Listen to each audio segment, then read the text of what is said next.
Hey everyone, Mr. Happy here and welcome to my guide to Pandæmonium Asphodelos' first circle on the normal difficulty. If you'd like to skip to any specific mechanic, please use the timestamps in the description of the video. The boss you'll contend with here is Aetherchain. At the start, you'll have plenty of time to get familiar with the basics here. Speaking of which, don't touch the wall. It's death.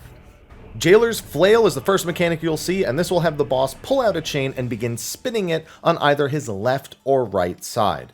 When the cast bar finishes, he will hit that side of the room with a large AoE. Just stand on the side opposite to the one with the spinning chain. He'll often do this attack twice in a row, alternating each side, so you'll just alternate sides as well.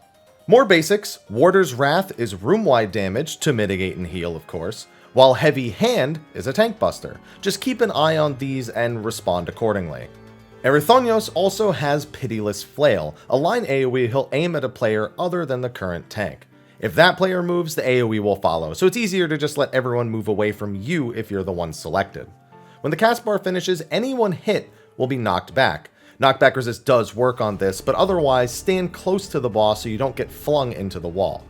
After Pitiless Flail is True Holy, which is just split damage, so group up and heal like you would for any other split attack. Now with the basics done, Aetherchain has two major mechanics he will alternate between for the rest of the fight. The first is Intemperance. This will mark every player with either a fire or ice debuff, overloading them with that element.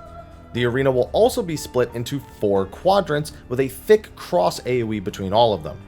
Each quadrant has a pillar of elemental cubes. One by one, starting from the bottom, the pillars will explode and hit their individual quadrants with that element. Your goal is to just always get hit by the opposite element. If you get hit by the same one, it'll overload you and be a bad time. Marked with fire, get hit by ice, and vice versa. You can also freely move around the room before the explosions go off too, so don't feel confined to one part. However, if you are on the cross that separates the quadrants when they explode, that will be instant death.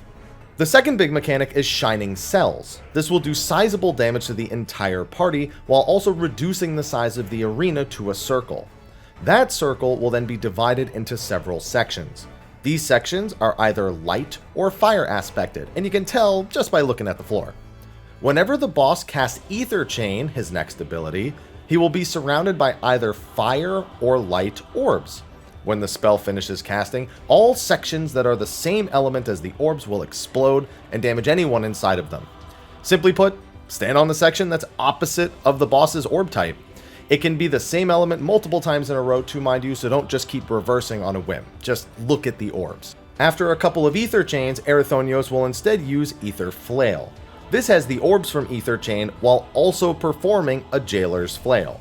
All this means is you need to stand on the correct section based on the orb, but on the side of the boss where he isn't flailing, so not much more than you were doing before. After doing some Aetherflails and a Pitiless Flail, the boss will use Slam Shut. This ends the phase and does big damage to the party, so just mitigate this for sure.